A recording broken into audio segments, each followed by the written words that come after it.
is August the 9th, 1996, and we are conducting an interview with Ervin Greenwood.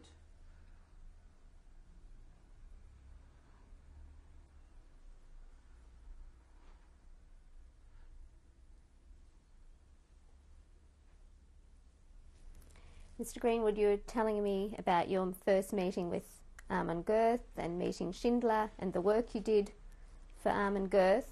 What happened after that? Well, with Armin Girth I had a good relationship, let's put it that way, even if he was a... But personally I had, like I said, he arranged even for the Hungarian fellow to get some equipment to make the hairdressing. Sorry, who was the Hungarian fellow? Can you tell us that again? Huh? Who was the Hungarian fellow? Hungarian fellow was from Hungary, from Budapest. He was a women's hairdresser. He got caught up by a visit to Czechoslovakia to his auntie, and they accidentally loaded him together with the rest of them. That's how he finished up, because from Hungary that time they didn't take anybody. And he was a very humorous, nice fellow, and I spoke Hungarian. That's when I had to talk to somebody. He was the only Hungarian in the place. I told to Armin Girth about this hairdressing thing. He said, and I said, why don't you do something? He could be a hairdresser here for the women. I tried to get him a good job, you understand? Oh, he said, not a bad idea, and we went to the town there, and it was full of empty shops, you know, a few of them, and he said, what about the shop? He said, I get the equipment from Krakow. And 2 days later comes equipment from Krakow, and we set up, and he said, what I'm going to do? He said, you hang around with him until I decide. You see, he said, you don't have to go back. That's when he gave me what you call, prepustka in Polish, but what you... A pass. A pass, written by Armin Girth, commandant of Plaszow, and that, with a big stamp, mark, you know, from Hakenkreuz thing. You can move anywhere you like, from permission from Armin Girth. So when I had that paper, I was roaming the town. I buy what I want, and matter of fact, they gave me even money to spend. Did you think about escaping at that time? Did you think about escaping? Yes. What's no reason? Only escaping. I realize it's no escaping because nobody here to protect you. Where the Poles are against you and everybody against you, where can you go hide? See, I realized that because we had a lot of story who ran, and they got caught and they got shot. I said only escape would be to Czechoslovakia, because Krakow is not that far and you can go through mountains or something, because I know Czechoslovakia is not so bad and they can't do... See, I knew one thing, a civilized nation like Germany, they have to hide everything. They can't show the world what's happening here.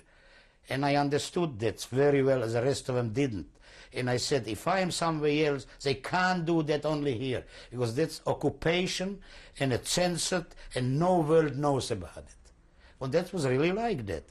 And matter of fact, I arranged for, with my papers what I had, which was engraving there, making copies.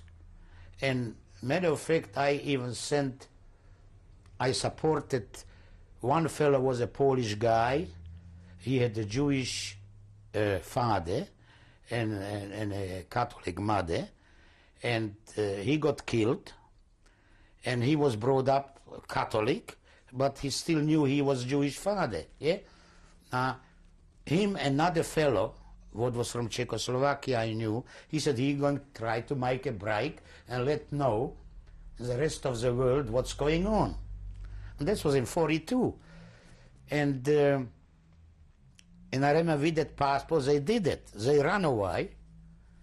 And I heard after, matter of fact, it was about 3 months later, the fellow came by himself, the Polish fellow, back. The other fellow stayed. Of course, he's not come back, is it, the Jewish fellow? But he said they went through Slovakia to Hungary, up to Switzerland, and let them know, and nobody would believe him. He said he tried to tell them everything, everywhere. Nobody wanted to believe him. Matter of fact, he told me that Israeli Israel in that time, the Jewish fellow who was a foreign minister of Israel, Sherot. He was there in Switzerland, in Basel, and he was told, and he wouldn't believe it. This means the world wouldn't believe it. How can you kill people for nothing? You understand what I mean? And everything was locked in. Everything in Poland. That's why everybody was brought up from the rest of Europe to Poland, because they just cut the border and nobody knows what's going on. But that's what happened actually with Amon Good, because Amon Good told me himself. I said, on the end, you're going to kill me, or you're going to let me kill? He said, probably. He didn't say no. He said, that's our policy. That's what he said to me. And that's what I say. With Schindler, when I was there, Schindler came about 3 times, or 4 times I saw him. And every time, Amon Good gave him a parcel. I knew what was in a parcel. That's why I didn't like Schindler. What was in the parcel? Gold. What he was selling on the black market for Amon Good. What he accumulated from the Jews, from the killed one. You understand? And he took a little bit. He took the big lot. Well, he takes a little bit. Yeah?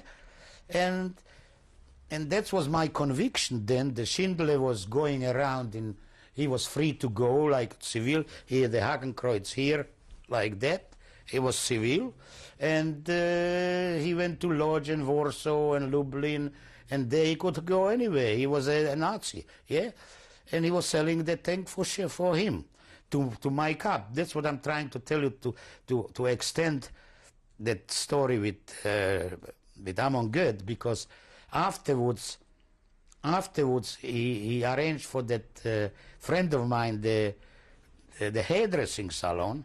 It became so popular, and no pay, I mean, they didn't charge, we're not allowed to charge, but the women been so happy, the German women of the offices and the Volksdeutsche, that somebody done their hair would never been before, and they supposed to give to German organization or something to put money in, but not to pay us. But they all brought us something, you know, money or sandwiches or thing, the women. Yeah, when I was there about 2 weeks and he was established, that fellow, and I said, I can't just hang around. I was hanging around doing nothing, yeah? And I was fed well, you know, and that's when he gave me the job. He said, I give you a job. He gave me a thing, Gauleiter of Krakow. It was in Kazimierz on top of the hill, right up the hill, a house. And you go there, and he got a garden, he likes his tomatoes, he likes that, and you look after those things. He said, I already told him about you, I send you up.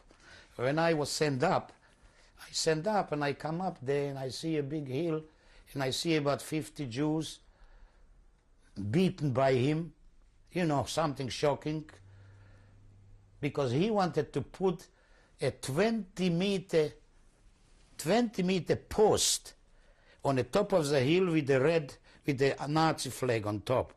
Be always, you know. And they dig the hole,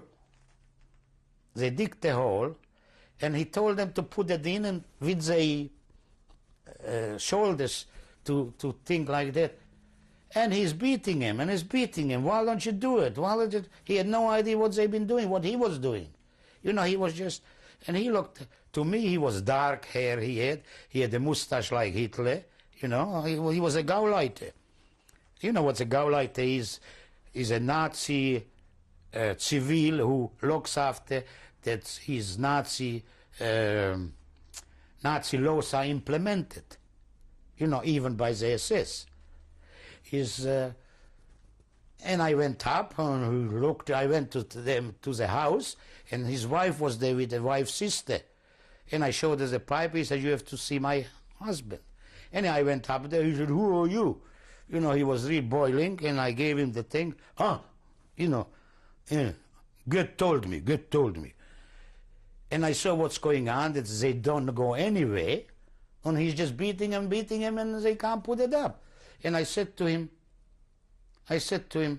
you mind if I help you and I do it with him? I saw a way to you know.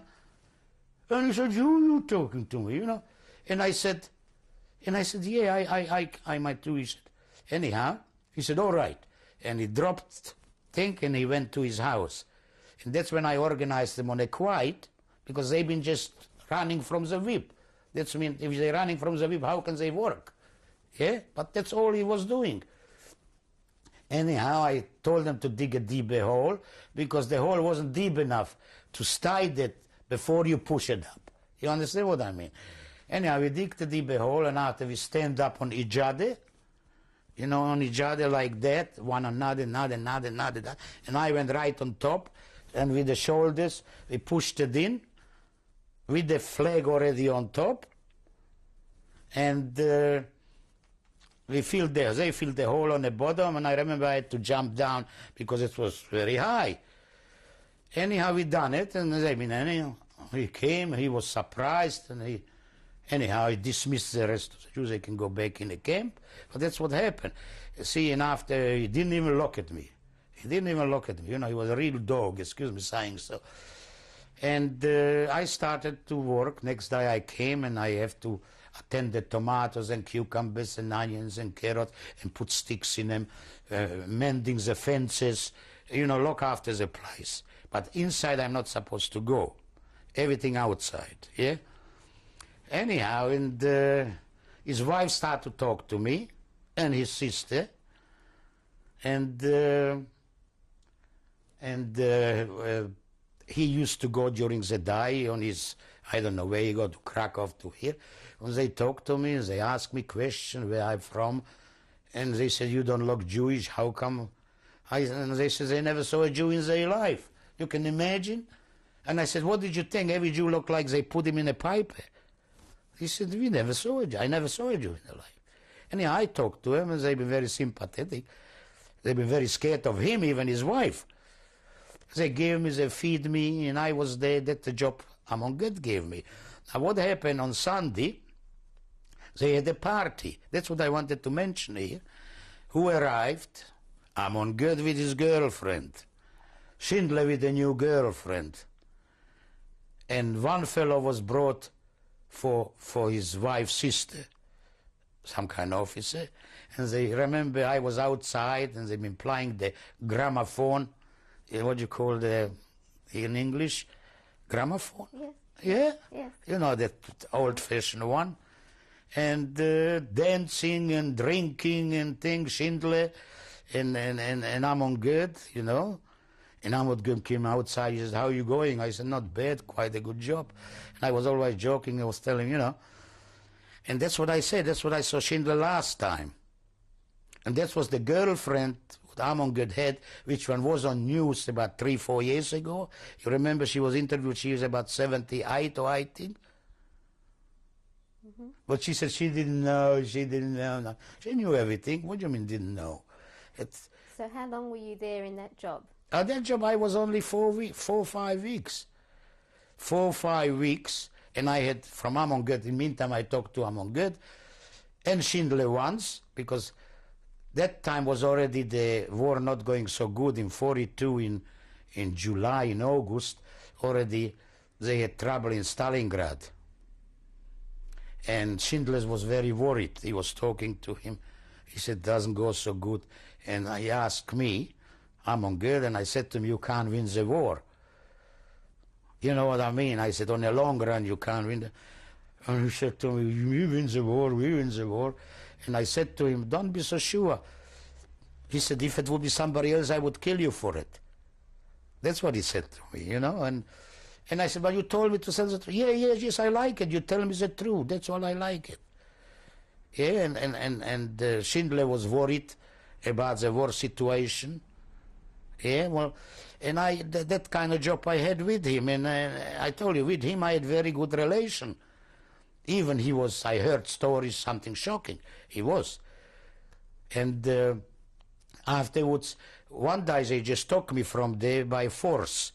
I had that thing that's from Amon God, that I'm not allowed to be touched, that I can go anywhere. But so who took you?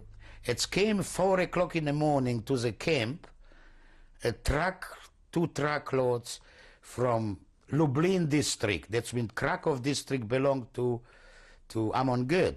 But the Lublin district was on a different district. They came, they needed 120 people, 150 people to go someplace, what I tell you in a minute. And I show him the papers. He said, I'm protected, I'm not supposed to go. He said, yeah. The officer there, he just get up there. And they just took me like that, in the middle of the night. And we went to Golomb. Golomb was about 5-6 kais from Demblin, which one was a junction, which where you go to Warsaw and where you go to Białystok. Is a Warsaw is up, and Białystok is like that. And over there is the Wisla, the river, turns. It goes from Krakow right up like that, and suddenly it turns like that. And over there is the Golomb, Demblin, you know what I mean? That's the distance. And over there I was working for the Todd organization. What was that? What was the... The Todd organization was Hitler's armament supplier, a minister, Todd, Professor Todd, actually.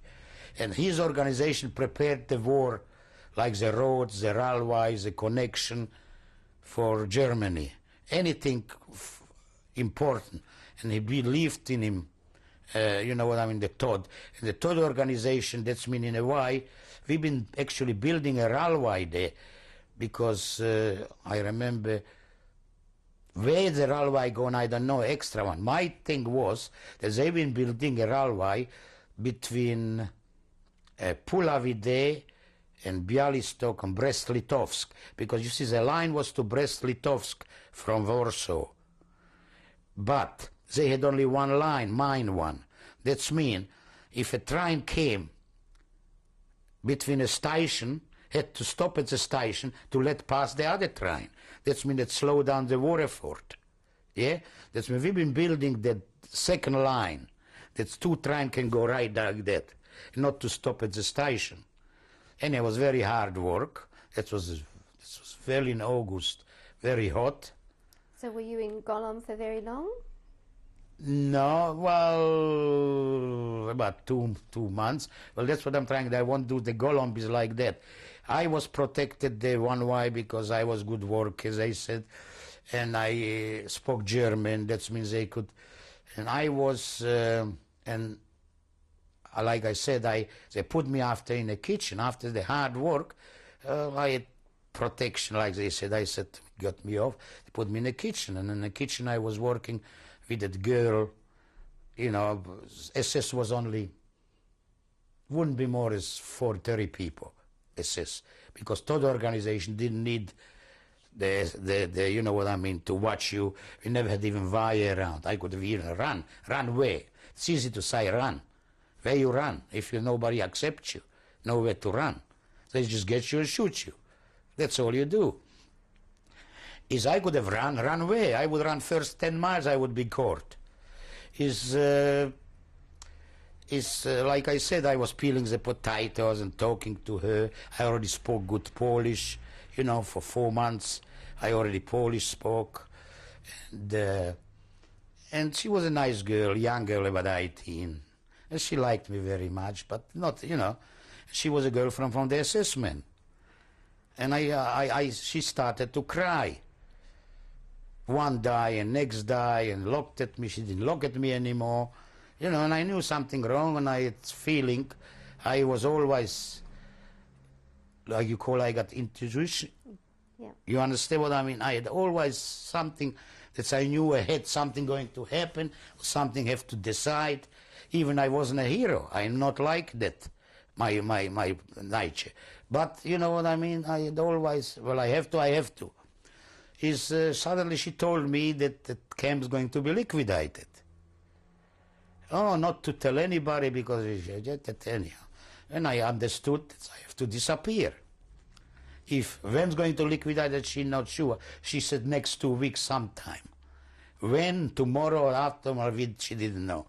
Well, I just came home and I told my father was there.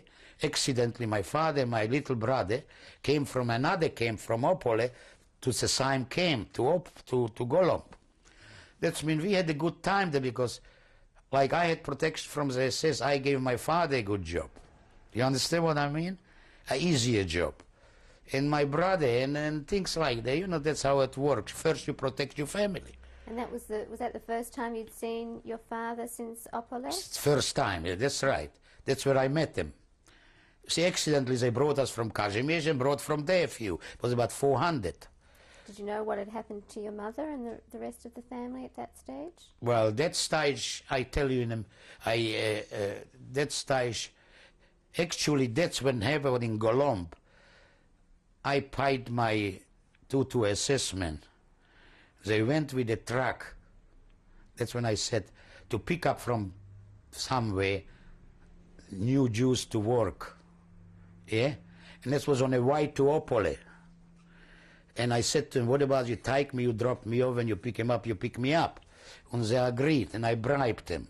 I don't know what I bribed him with, I can't remember. Probably I had money or something. You know what I mean? I bribed him.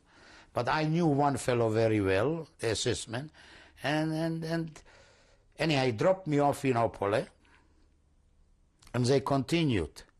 And he said he picks me up tonight on the way back, yeah?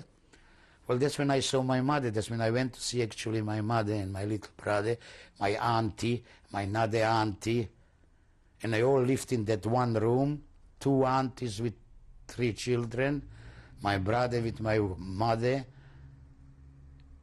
and another couple used to live upstairs in my flat. You know what I mean? It was real, you know what I mean, it's a sign. That's when I saw my mother last. And anyhow, a matter of fact, I had a girlfriend from home there. I mean, a girlfriend, she was 16, I was 17. And she was blonde and blue-eyed. She was of German parents. And then she spoke very well German. Matter of fact, I talked to her then, that day, and I said to her, you should get away, because she had blue eyes, blonde, and she spoke a perfect German, yeah, you know what I mean, real German. And I said to her, why don't you get away? And matter of fact, I suggested to her, why don't you use even your body just to get away, because I knew what's coming. I was prepared for it. I knew what's coming. And I said to her, you try to get away, nobody would get you because you're blonde and you are beautiful. You get away. Anyhow, that's one day I was there only 8 hours. And after at night, they picked me up and dropped me off together again with Golomb. After from Golomb, when I told my father and my brother, I saw my mother, and I and that's all. Matter of fact, I brought a few pictures, then I gave my father. Yeah, that was the last time I saw my mother and my little brother. Yeah? And from Golomb, when I knew I have to run, I came to my father and my son, and I said, we have to disappear. He says, what do you mean? We got it good here. I got plenty of food. My father said, I got a good job. Why should I go? And I said, don't you understand? I was told something going to happen. You young one, you always talk. You know how it is. He's an old father with authority. My father was 5 children, you know. If he banged the table, he banged the table. Everybody was quiet. He just didn't want to listen. And my brother just done what my father done, because he was 14. I said, I'm going tonight. They got a shock. And they knew. I said to me, I'm going to risk your life, because if you're in the morning here, they're going to shoot you. Because for a family, brother, father, first goes the family. If you run away. Yeah? That's how they kept you together. If one ran away, it kills the rest of the family. I said, I risk it. They wouldn't believe me, I'm going to risk it. But I did. 5 o'clock in the afternoon, I had the opportunity, or 6 after the appeal. You know, everybody was counted, everything all right. That means till the morning, they don't know. Did you know what you were going to do? No, well, that's when I knew that in Konskavola, which one was 25 guys. Over there is a ghetto, and I heard that they got it quite good. Where can I run? I can't run to the Pole, I can't run to the German. I have to run to a ghetto where something could be help me or something, yeah? The only way, to get lost in a crowd, yeah? And I said, we're going there, and I said to him, I'm going to Konskavola. And I told them which way to go, because next to the railway was a forest. That's when you had a guide. The railway was right through Puławy. Puławy was the junction where the turns, and over there in Puławy was big army barracks of Germans, of Lithuanians, army barracks. They've been educated, the Russians, the Volksdeutsche, to become assessmen, big barracks, And I told them, you see the railway is here, that means you have to be only 10 meters from the railway in a forest. That's all. You have to follow the railway, you can't get lost. Yeah? After from Puławy, I said it's only 7 kilometers. 7 kilometers is only 2 hours.